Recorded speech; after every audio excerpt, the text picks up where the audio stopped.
अगर आप यूपीएसआई 2026 में 14 और 15 मार्च को एग्ज़ाम देने वाले हैं तो ये वीडियो आपके लिए सबसे इम्पोर्टेंट होने वाली है, क्योंकि इसमें बहुत सारे बच्चों का डिमांड भी था कि इसमें और भी अलग अलग एग्ज़ाम के भी क्वेश्चन आप लोग कराइए। तो मैं इतना बताना चाहूँगा, आप यूपीएसआई का प्रीवियस ईयर कर लीजिए, एसएससी कर लीजिए या रेलवे कर लीजिए, कोई फ़र्क नहीं पड़ता है। हर जगह क्वेश्चन के जो टाइप होते हैं, लगाने के तरीके होते हैं, वो हर जगह सेम ही होते हैं। अगर आपकी प्रैक्टिस प्रीवियस ईयर पे अच्छा कमांड है तो आप 100% स्कोर कर सकते हैं। बाकी इसके अलावा इसमें भी जो क्वेश्चन लिए गए हैं, जो आपके यूपीएसआई में पूछे हुए क्वेश्चन है, उसी के पैटर्न पे सारे क्वेश्चन यहाँ पे इस क्लास में दिए जा रहे हैं। इस क्लास में आपको जेएसएम मेथड का यूज़ करना सिखाया जाएगा। इसके अलावा प्रॉफिट लॉस, डिस्काउंट और औसत, सिंपल इंटरेस्ट या सिंप्लीफिकेशन के जो अच्छे क्वेश्चन हो सकते हैं, आपके एग्जाम में पूछे जा सकते हैं, उनके बारे में भी डिस्कशन किया जाएगा। जैसे ये सीजीएल 2025 में पूछा हुआ क्वेश्चन था इस बार का सबसे लेटेस्ट क्वेश्चन, तो इसमें क्वेश्चन में क्या था कि ये कुछ सेम डिजिट करके आपको जोड़ने के लिए दिया जाता है। तो इसमें आपको बस ये देखना होता है कि ये जो मैक्सिमम कितने बार तक दिया गया है, 1 2 3 4 5 बार दिया, तो आप ऐसे लिखिए 1 2 3 4 5 लिख दीजिए। और इसके बाद अगर इसमें 4 4 का कॉमन है तो 4 से गुणा कर लीजिए। 5 5 का ऐसा सीरीज चल रहा है, 5 से कर लीजिए। 6 6 का चल रहा है, 6 से कर लीजिए। तो देखिए 4 गुणे 5 ये 20 हो जाएगा। 4 चौके 16 और 2 18, यानी यूनिट डिजिट हमारे पास लास्ट का 2 डिजिट इसी ऑप्शन में मैच कर रहा था। पूरा मल्टीप्लाई करने की जरूरत नहीं है, ये कॉमन क्वेश्चन में आते हैं, इस तरीके से कर सकते हैं आप लोग, अगर सिंप्लीफिकेशन में आपसे पूछा जाता है तो। फिर हम बात करते हैं जो सबसे इंपॉर्टेंट मेथड है आपके लिए, वो है जेएसएम। जेएसएम का यूज आप परसेंटेज में, प्रॉफिट लॉस में, औसत में या लगभग कई चैप्टर में कर सकते हैं। डायरेक्ट या इनडायरेक्ट एलिगेशन में किया जाता है, एलिगेशन के प्रॉपर्टी में किए जाते हैं। और जैसा आपको प्रीवियस ईयर जो आपके बैच के अंदर में, ट्रिकी वाले बैच के अंदर में हर एक चीज बताया गया, हर एक चैप्टर के अंदर में। अब यहाँ क्या बोला गया, छात्र के 3 समूहों का औसत आयु दिया गया है और संख्या का अनुपात दिया है कि 1 का अनुपात 2 है, 1 का 3 है, 1 का 5 है, और सभी का पूछा जाए 5 3 8 2 10 10 लोगों का औसत आपको चाहिए। और इनका अलग अलग दिया है कि ये 18 है, ये 20 है और ये वाला 22 दिया हुआ है। तो जेएसएम मेथड क्या बोलता है, अगर हमको रिजल्ट की वैल्यू चाहिए तो इनमें से जो सबसे छोटी वैल्यू है, जूनियर वैल्यू को लेना होता है। उसके अलावा हम देखते हैं कि ये इससे कितना ज्यादा, 2 ज्यादा है, इसमें 3 लोग हैं तो 3 दूना 6 नंबर हो गया यहाँ पे। ये 4 ज्यादा है तो 4 गुणे 5 ये 20 हो गया। और ये जो ज्यादा नंबर है टोटल सभी लोगों में डिवाइड कर देते हैं, यानी कि हमारे पास 18 और प्लस ये 26 हो गया। 10 से भाग देंगे 2.6, यानी कि 20.6 आपका क्या होगा, आंसर हो जाएगा। ये जेएसएम का यूज भी कर सकते हैं, या फिर आप क्या कर सकते हैं कि इसके जगह पे x मान के आप इनका मल्टीप्लाई करके बराबर में इसके इक्वल कर सकते हैं। ऐसे ये 18 दूना 36 इधर हो गया, प्लस 20 3 60 हो गया, 22 गुणे 5 110 हो गया, बराबर में 10x हो गया। यहां से x की वैल्यू भी सॉल्व करेंगे तो वही सेम ही आंसर आपको मिलने वाला है। जोड़ने के बाद हमारे पास ये 206 के बराबर होंगे, ये 206 बराबर में 10x, तो x की वैल्यू हमारे पास 20.6 आ जाएगी। लेकिन जेएसएम क्या करता है, क्वेश्चन को थोड़ा ईजी बना देता है, मल्टीप्लाई करके भी लगाते हैं तो भी आंसर हमको मिल जाता है यहाँ पे। फिर बात करते हैं हम लोग नेक्स्ट क्वेश्चन पे। नेक्स्ट क्वेश्चन भी जेएसएम का एक प्रॉपर्टी है जो एलिगेशन, प्रॉफिट लॉस कहीं ना कहीं मिक्स करके दिया था। जैसे क्या दिया कि चावल के 3 किस्में हैं जिनकी कीमत 40 50 और तीसरा वाला अज्ञात है, तीसरा वाला हमको नहीं पता है। इनका अनुपात दिया हुआ था कि 1 का 2 है, 1 का 3 है, 1 का 5 है, तो 5 3 8 2 10, यहां भी सम 10 ही आ रहा है। और परिणामी मिश्रण को 55 रुपए में बेचा जाता है और लागत मूल्य 10% का लाभ होता है। ध्यान रखिएगा, यहाँ इस बार रिजल्ट की वैल्यू दिया है कि जो इधर वाली वैल्यू है ना वो 55 रुपए में बेचा जाता है। लेकिन हमेशा हम क्या करते हैं कि जब भी एलिगेशन लगाते हैं या फिर जेएसएम लगाते हैं, ये सभी सेम यूनिट में हमारे पास होने चाहिए। जैसे कि अगर यहाँ पे देखा जाए, ध्यान से अगर देखिए तो हमारे पास क्या है, 10% का लाभ, मतलब 10 से ये 11 हो रहा है, यानी 11 यूनिट की वैल्यू 55 दिया है, तो 10 की वैल्यू हमारे पास देखिए, अगर ये इससे 5 गुना पे तो ये 50, यानी यहाँ पे वाली वैल्यू कितनी होनी चाहिए, 50 होनी चाहिए थी। अब इनका अलग अलग हमारे पास रेशियो दिया है कि इसकी वैल्यू 40 रुपए प्रति किलो वाला है, ये वाला 50 वाला है, और ये वाला हमारे पास x वाला है। अगर आप चाहें तो यहाँ जेएसएम का यूज करिए, या इनका मल्टीप्लाई करके भी निकालते तो भी आंसर आ जाता, जैसे पिछले क्वेश्चन मैंने बताया था आपको। अगर मैं जेएसएम लगाऊं तो इस बार इसमें छोटी वैल्यू हमको पता नहीं, क्योंकि ये वाली x वैल्यू दिया हुआ है, तो इधर से कंपेयर करते हैं कि इस 50 से कितना कम है, तो बोलेंगे 10 कम है। ये कितना कम है, 0 कम है। तो ये 10 में 2 लोग हैं, यानी -20 की बात हो रही है। और यही 20 जो है ना बटने वाला इन 5 लोगों में, अगर 5 लोगों में भाग देते हैं तो इसकी वैल्यू हमारे पास यहाँ माइनस में 4 आ जाएगा। अगर ये माइनस में आया ना तो इसमें हम जोड़ लेते हैं, तो ये हमारे पास कितना आ गया, 54 आ गया, यानी इसकी वैल्यू जो आने वाली है वो 54 यूनिट आने वाली है। अगर मल्टीप्लाई करते हैं, देखिए ये वाला 80 आया था, ये वाला हमारे पास 150 आ जाता, ये वाला 5x आ जाता, और इधर वाला हमारे पास 500 आ जाता। यहां से 5x की वैल्यू निकालेंगे, वही सेम ही x की वैल्यू निकालेंगे तो वही सेम आने वाला है। जेएसएम का यूज करने से कैलकुलेशन थोड़ा छोटा हो जाता है। फिर हम बात करते हैं एक और क्वेश्चन, देखिएगा कि एक चाय है 15 किलो दार्जिलिंग चाय 300 रुपए प्रति किलो वाला है, 25 किलो असम चाय 240 रुपए प्रति किलो की दर से खरीदा गया है और उन्हें एक साथ मिला दिया गया। बाजार मूल्य में मामूली गिरावट के कारण उसे इतने रुपए प्रति किलोग्राम पे बेचना पड़ा। उसका कुल लाभ या हानि ज्ञात करें। तो ऐसे केस में देखिए इनका जो वेट है ना वो क्या है, अनुपात, एक 15 किलो है, एक 25 किलो है, 5 से 3 बार, 5 से 5 बार, यानी टोटल 8 किलो की बात हो रही है।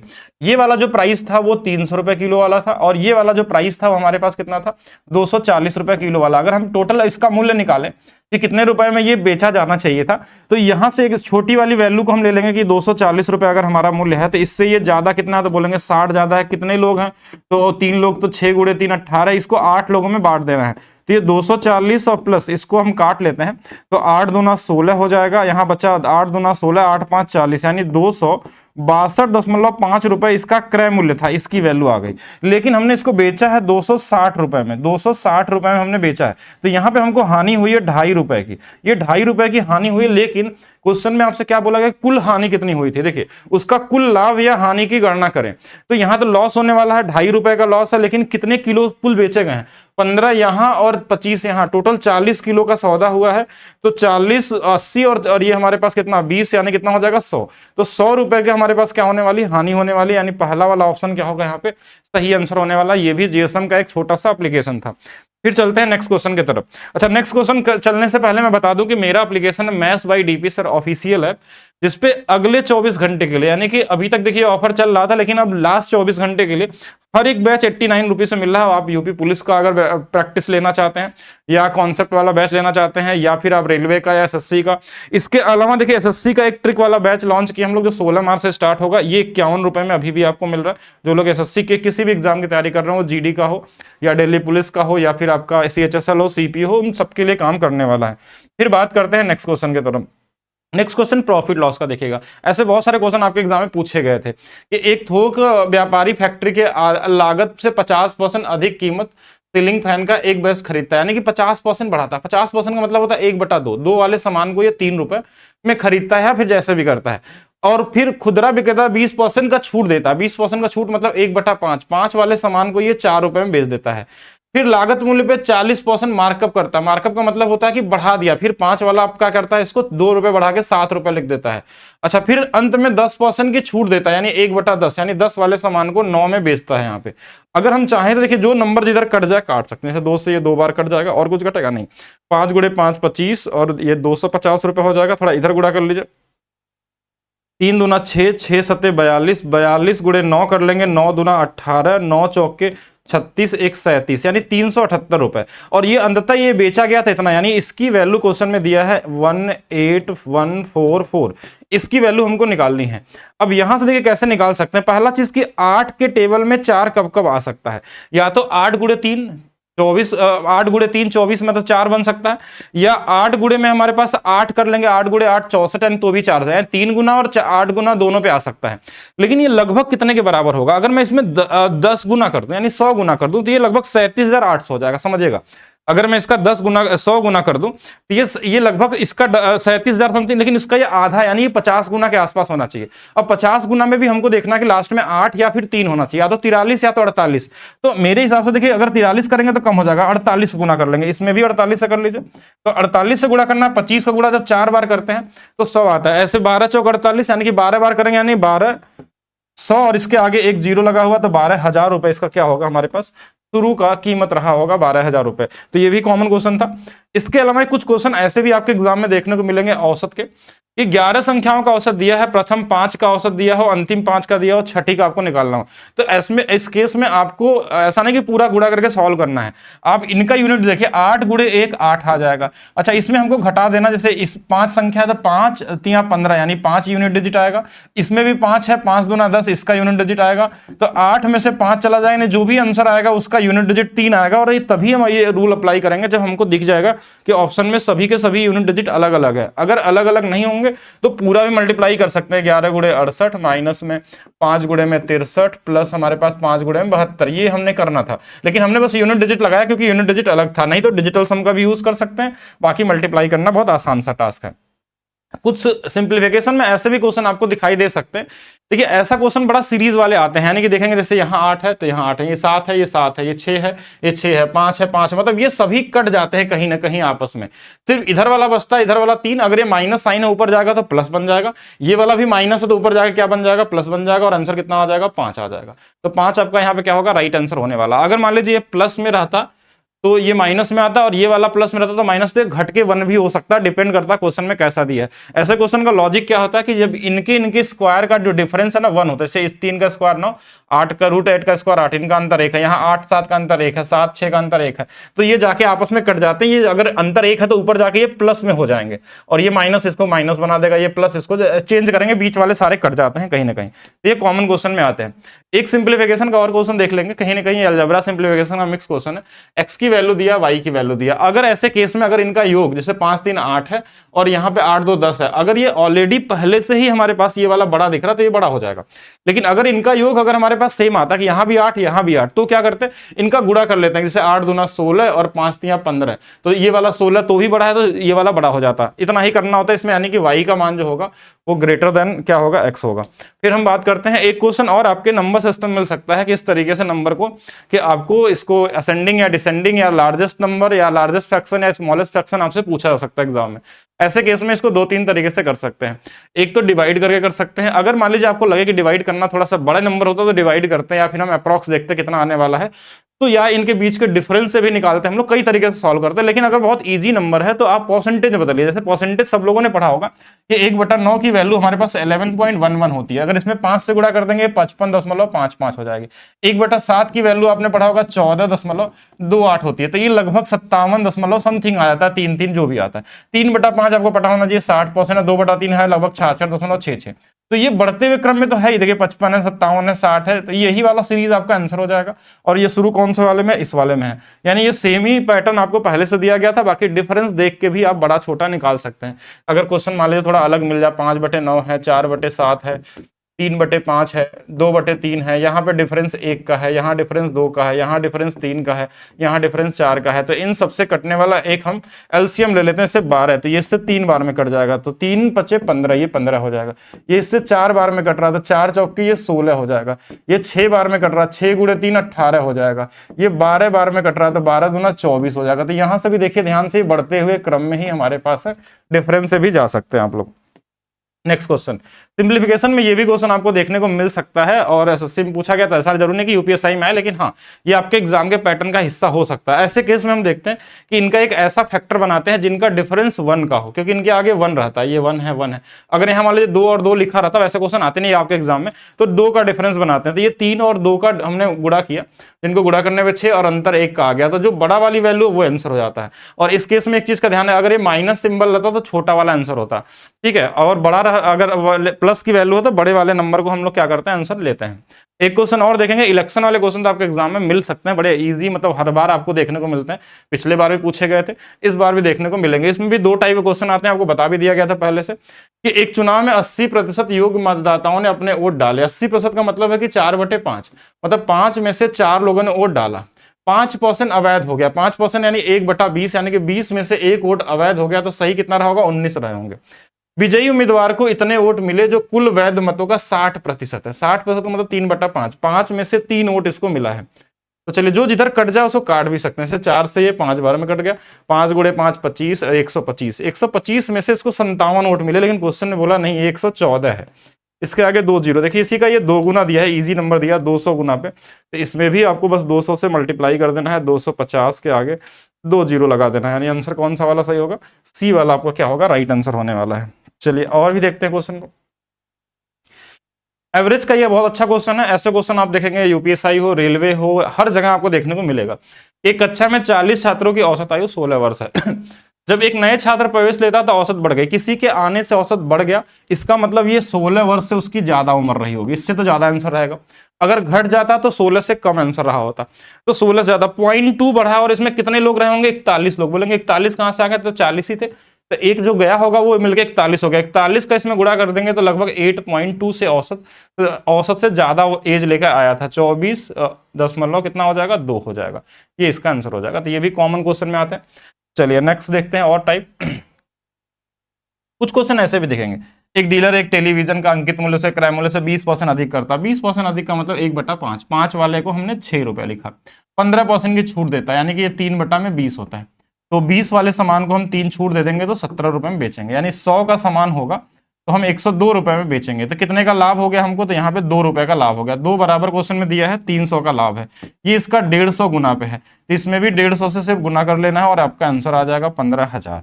आप चाहे तो इसमें successive basic x plus y वाला फार्मूले का यूज कर सकते हैं, उससे भी आंसर आपको मिल जाएगा।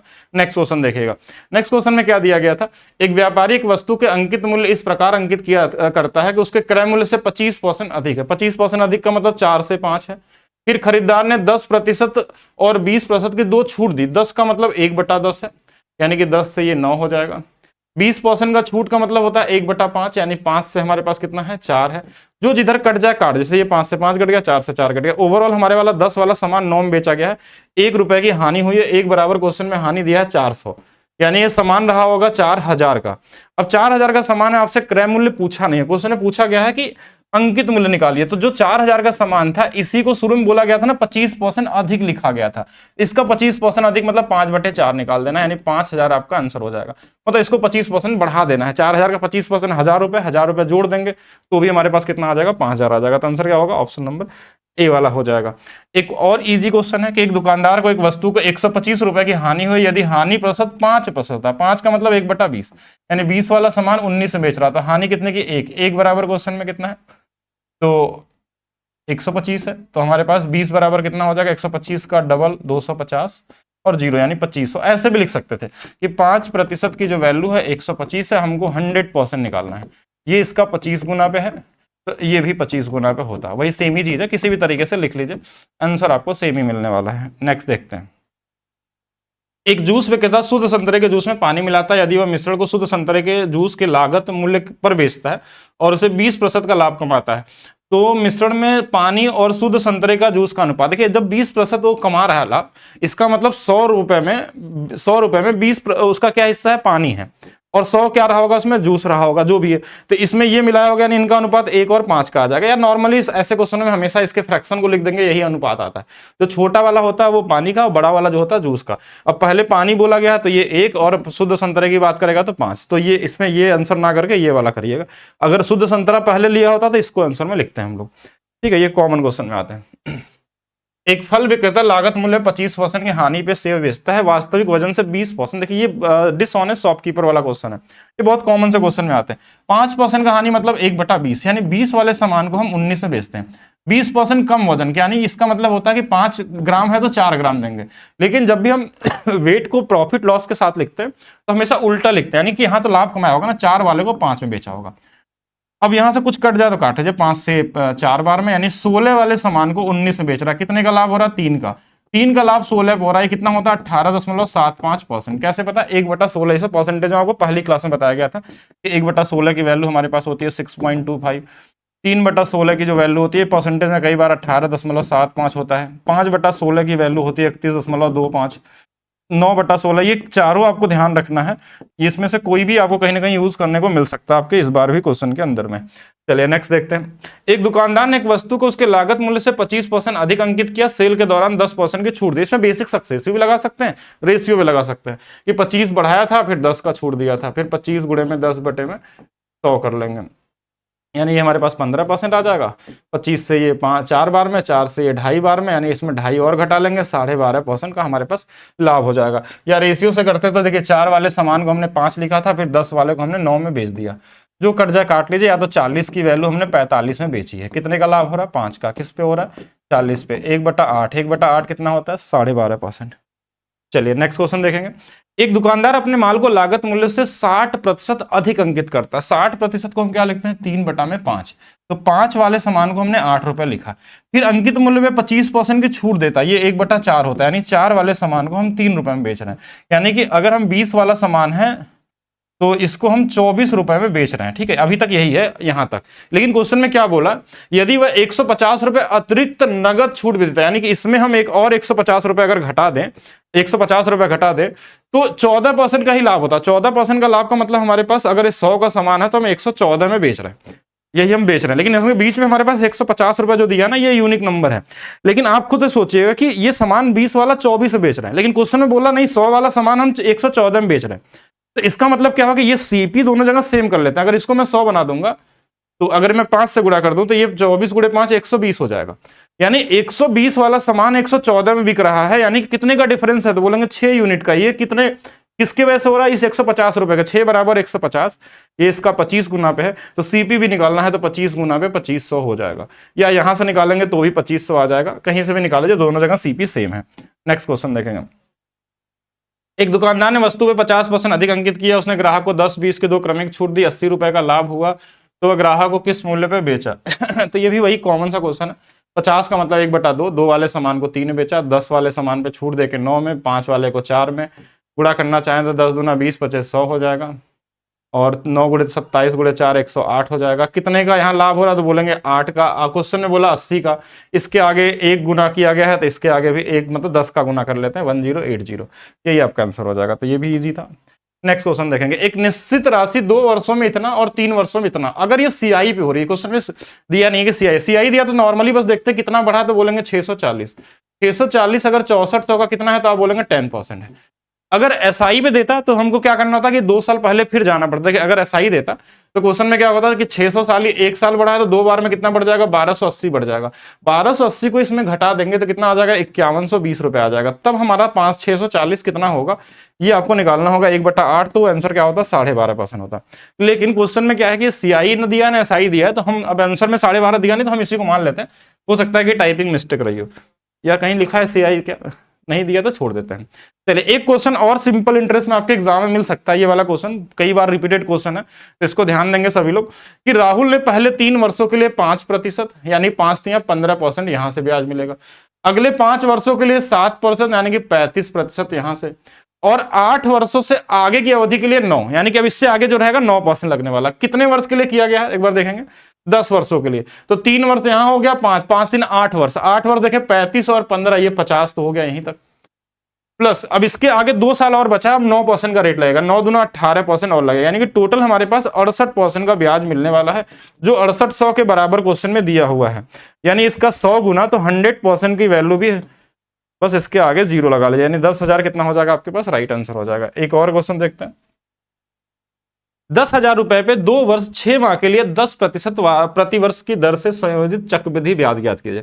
अब चक्रवृद्धि ब्याज निकालना, देखिए ये 2.5 वर्ष दिया है तो इसको कई तरीके से निकाल सकते हैं। सक्सेसिव लगा सकते हैं कि पहले साल 10% है, दूसरे साल 10% है, लेकिन तीसरे साल 5% है, तो इनका सक्सेसिव निकाल लेंगे तो कितना आ जाता है 21%। 21 के साथ 5 का निकाल लेंगे, 21 गुणे 5 बटे में 100, तो यहां से 21 और 5 कितना आ जाएगा, ये 26, और 21 गुणे 5 105, और 100 से भाग देंगे यानी कि 27.05, इतना परसेंट आपको निकालना है 10,000 का, 10,000 दिया ना, तो 2705 आपका क्या हो जाएगा, आंसर हो जाएगा। एक तो ये तरीका निकाल सकते थे, बाकी बहुत तरीके से निकाल सकते हैं। ऐसे भी कर सकते हैं कि पहले साल 10 से 11 हुआ, 10 से 11 हुआ, तीसरे साल 20 से क्या हो गया 21 हो गया, तो हमने देखा कि यहाँ पे 2000 हो गया, ये यहाँ पे 11 गुणे 21 231 हो जाएगा, फिर यानी 0 0 लगा लेंगे, ये 1 आ गया, ये वाला 4 आ गया, ये वाला 5 आ गया, ये 2 आ गया, कितने का बढ़ गया 541 बढ़ गया।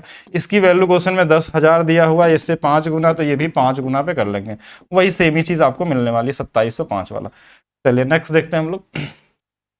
इतने रुपए की राशि 10% की निवेश दर से कितने वर्षों में इतनी, देखिए ये क्यूब है, ये क्यूब है, ये नंबर दिख गया ना, क्यूब का मतलब 3 साल, अगर कहीं पे स्क्वायर दिखे तो 2 साल, 4 बार दिखे तो आप देख लेंगे 4 ईयर होगा, लेकिन 4 वाला आता नहीं। एक और इंपॉर्टेंट क्वेश्चन है जिसमें आपका जीएसएम भी लगता है, एलिगेशन भी लगता है, ये क्वेश्चन कई लोगों ने पूछा भी था इस बार हमको, और यूपीएसआई वाले एसआई वाले क्लास में आपको बताया भी गया होगा जो लोगों ने पढ़े होंगे। और 3-4 अलग अलग क्वेश्चन इस पे आपका प्रॉफिट लॉस में अप्लाई होता है। ये आपके पॉपुलेशन वाला क्वेश्चन जो परसेंटेज में आता है कि मेल बढ़ गए फीमेल बढ़ गए, वहां पे भी लगता है। बाकी सिंपल इंटरेस्ट, कंपाउंड इंटरेस्ट, हर जगह आपको ये देखने को मिलेगा। अब इसमें क्या होता है कि जैसे मान लीजिए 18,000 रुपया होता है, तो एक जगह बोलता है कि जो 18,000 रुपए है इस पे एक ने 15% का ब्याज दिया, एक ने 10% प्रति वर्ष, तो हम एक पहले छोटे वाले को लिखते हैं और दूसरे वाले छोटे वाले प्लस बड़ा जो कितना नंबर ज्यादा है उसको अलग लिख लेते हैं। जैसे यहाँ पे एक 10 था, ये 15 था, लेकिन हमने दोनों को 10 ही बनाया कि अगर मान लीजिए 10% ब्याज मिलता तो इसका 10% जो ब्याज होता है वो कितना होता, तो बोलते हैं 1800 रुपए ब्याज होता है। लेकिन गलती से यहाँ 2160 रुपए ब्याज मिल गया। 2160 ब्याज मिलने का मतलब क्या हुआ कि 18 और यहां से 360 रुपए ज्यादा मिला है। ये 360 रुपए ज्यादा कहां से आ गया, इस 5% के वजह से आ गया। 5 की वैल्यू 360 है तो 100% की वैल्यू निकाल सकते हैं। यहां से इसमें 20 गुना पे है तो 20 से इसमें भी गुना कर लेंगे, 36 दूना 72, यानी कि 7200 रुपए हमारे पास आ जाएगा, जो ये 15% वाला ब्याज है। किस पे पूछा गया था? एक्स का बोला गया, एक्स का 15 है यानी 72 आपका आंसर। अगर मान लीजिए ये 72 है तो इसमें घटा लेंगे तो इधर वाले की वैल्यू आ जाती है हमारे पास, जो 10% वाला होता है। बाकी एलिगेशन से भी लगा सकते थे कि एक 15% वाला था, एक 10% वाला था। टोटल ब्याज जो मिला है हमको 2160 मिला है, ये निकालना पड़ेगा लेकिन आपको कि 18,000 का ये कितना परसेंट है। ये 0 0 0 0 कट जाएगा, 18 से ये 12 बार में है, तो इनके बीच में टोटल जो ब्याज मिला है 12 मिला है। तो यहाँ ये 2 है, यहाँ ये 3 है, दोनों मिला के 5 है। 5 की वैल्यू 180 दिया है, 36 गुना पे 36 दिया 108, 10,800 होगा। और ये 36 गुना 72, एक 72 वाला है और 108 वाला है। तो आंसर में क्या होगा, ये हमसे 15 वाला पूछा था तो ये 7200 वाला है, अगर ये वाला बोलता तो 10,800 हो जाता। तो कहीं से भी इसको कर सकते थे।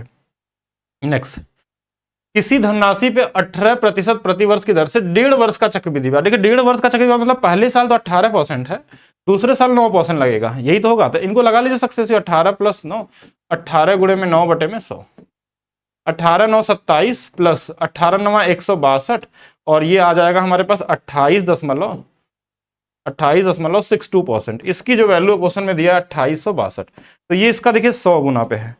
तो 100% अगर आपसे पूछा जाए तो 100 गुना कर लेंगे, ये वाला आंसर आ जाएगा। तो ये भी इजी था। फिर हम बात करते हैं नेक्स्ट क्वेश्चन। देखिए नेक्स्ट क्वेश्चन 3 साल का सीआई भी पूछा जा सकता है आपके एग्जाम में। यदि किसी निश्चित धनराशि पे इतने प्रतिशत की दर से 3 वर्षों का चक्रवृद्धि ब्याज, देखिए इसको हम क्या लिखते हैं, 1/6। तो अगर मैं इसको कई तरीके से बता सकता हूँ, आपको कई अप्रोच बताया गया, लेकिन आप नॉर्मली रेशियोस लगा लीजिए, ज्यादा भी कंफ्यूज नहीं होना। 6 से 7 अगर आप पूरा पढ़े होंगे तो आपको सब चीज बताया गया होगा। तो यहां से अगर हमने देखा तो ये हमारे पास क्या हो गया कि 216 हो गया, और ये वाला 343 हो गया। अब यहां से जो ब्याज हमको मिला है ना, वो कितना मिला है, 127 रुपए मिला हुआ है। भी लगेगा, देखिए यहां पे अगर हम देखा जाए तो 127 रुपए। अब यहां से क्वेश्चन में 127 की वैल्यू दिया है, क्वेश्चन में 127 के आगे एक जीरो है, यानी 10 गुना पे है। प्रिंसिपल पूछा जाता तो हम बता देते 21 16 और समथिंग इतना, कि 10 गुना है ना, 10 गुना दिया था, हाँ तो 10 गुना यानी कि 2160 हो जाता। अच्छा, लेकिन आपसे पूछा क्या गया, क्वेश्चन में पूछा गया साधारण ब्याज ज्ञात कीजिए। तो किसी भी तरीके से निकाल सकते हैं कि 3 साल का जो साधारण ब्याज सीआईएसआई का अंतर होता है 3 साल का, ये आपको पढ़ाया गया था कि अगर 1/x होता है तो अंतर आता है 3x + 1 आता है। तो ऐसे अगर यहाँ रेट 1/6 है तो सीआईएसआई का जो अंतर होगा, सीआईएसआई का अंतर होगा वो यूनिट में कितना आएगा, 6 × 3 18 1 19। यानी अगर मैं एसआई निकालू यहाँ से, एसआई तो 3 साल का, तो इसमें 19 घटा लेंगे 108 आ जाएगा।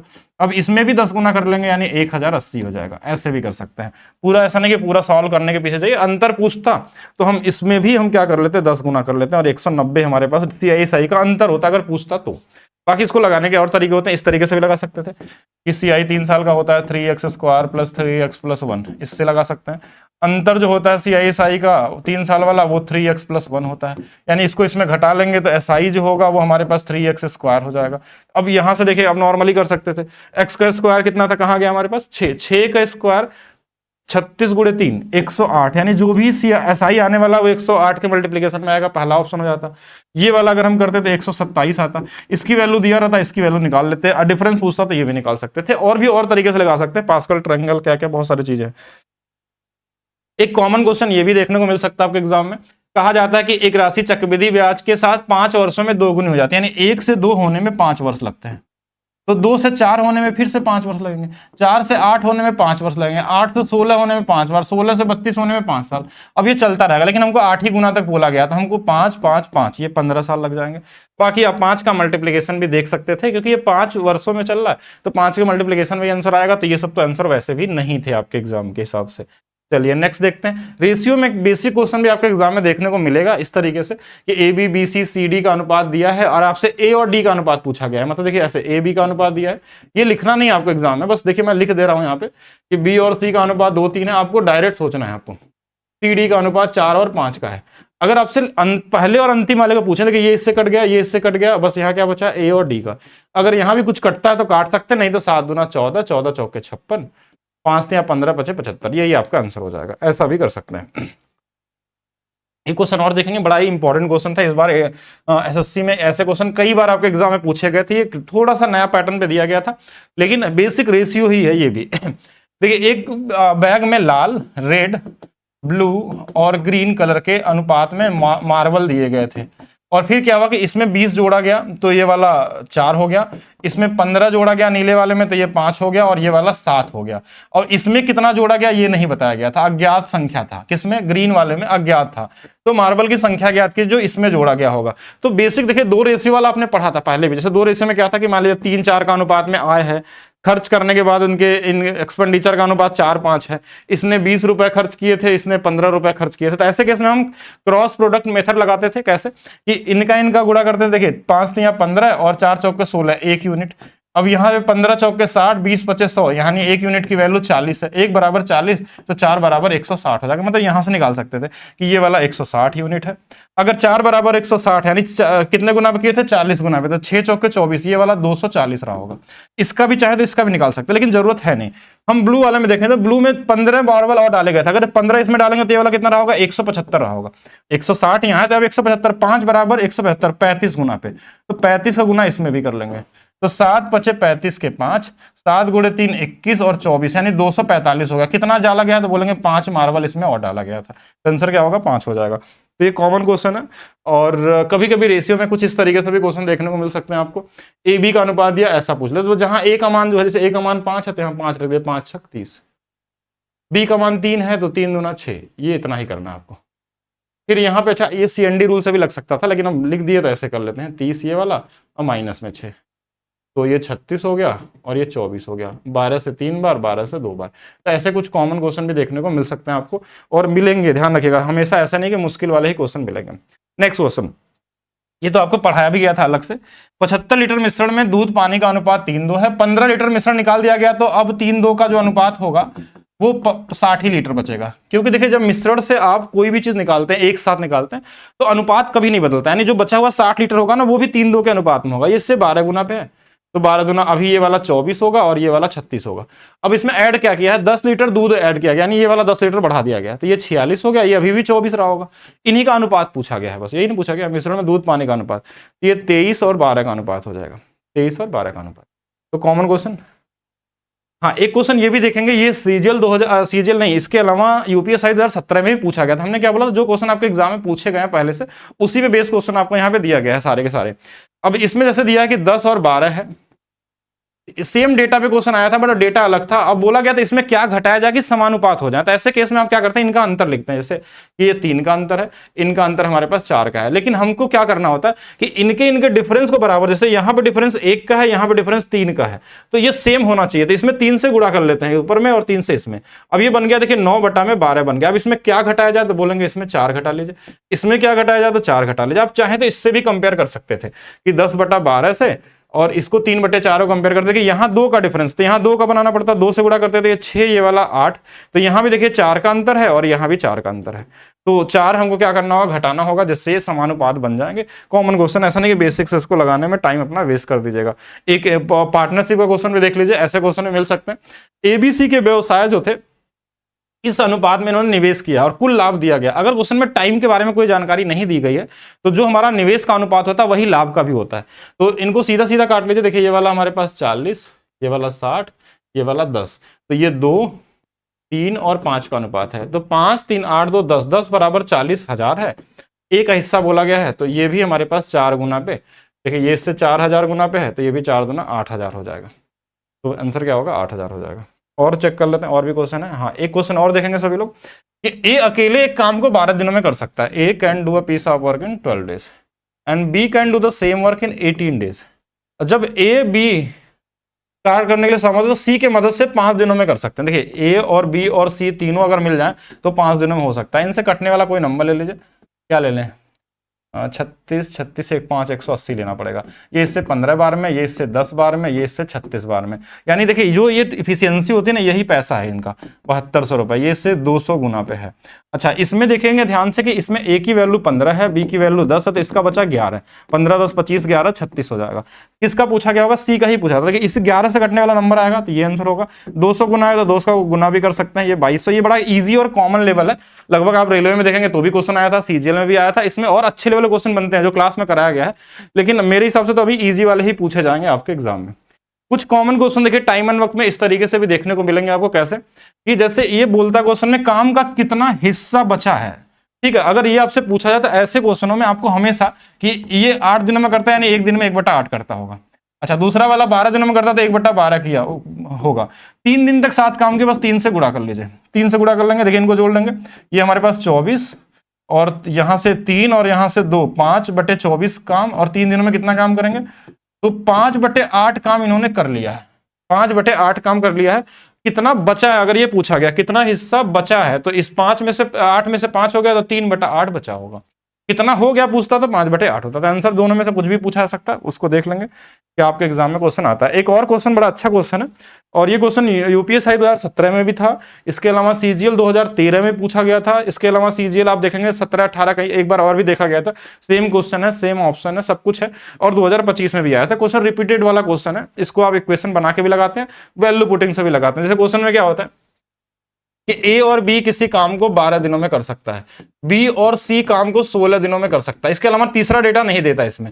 तो अगर इन दोनों के डेटा के हिसाब से देखें तो मान लीजिए वर्क हमने लिया 48, तो ये 4 बार में, ये 3 बार में।